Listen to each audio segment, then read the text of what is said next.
ngene tok. Mas Unsek pun ketinggal. Dereng ketinggal. Tanggung jawab kowe tanggung jawab. Tanggung jawab piye? Lah tanggung jawab. Sing mburi urung mirsani kok urung. Aja nyalahke aku, Mbik. Lah kok iso? Nyalahno panitia karo Pak Slamet. Lah ngopo? Lah nekake aku kok panggunge lesehan.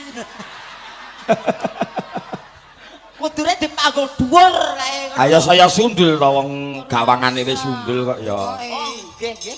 Lah panggung dhewe. Mbok ente Mbik. Dawuh. Mbok ya digendong ngono ya sing mirsani sing mburi. kalau sing mburi gak ketok. Ora roh. Gendong sedela udakara mung 2 menit. Nah. Nggih.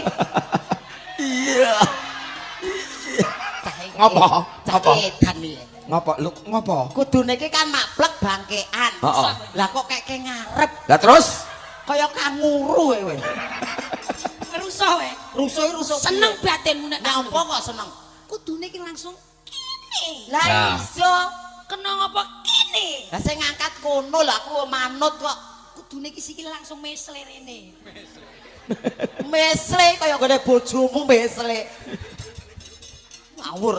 Balik. Udah, langsung bangkean. Ah. Mak tua kok iku malah. Meneng, ora lebokke jarik lho. Nah.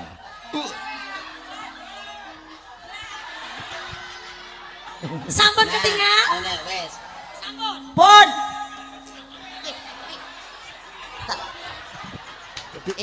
Kene carane ben ketok. Sing kenceng ta, Jak?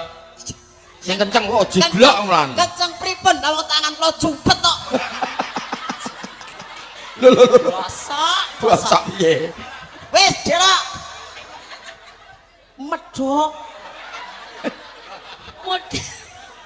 Sikilmu mancat bokongku lho Lah ngawur. saya piye bekak? Kowe iki nek njuk gendong ki milih.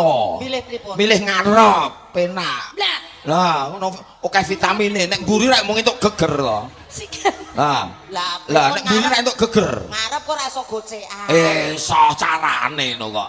Lah rumangsamu kowe nek mburi gocekan ngendi ndang? Gulu. Gulu ngendi? Gulu iki Kleru kowe jane. lah ngopo? Ngarep. Lah. Ya ora tekan lho, Mbak.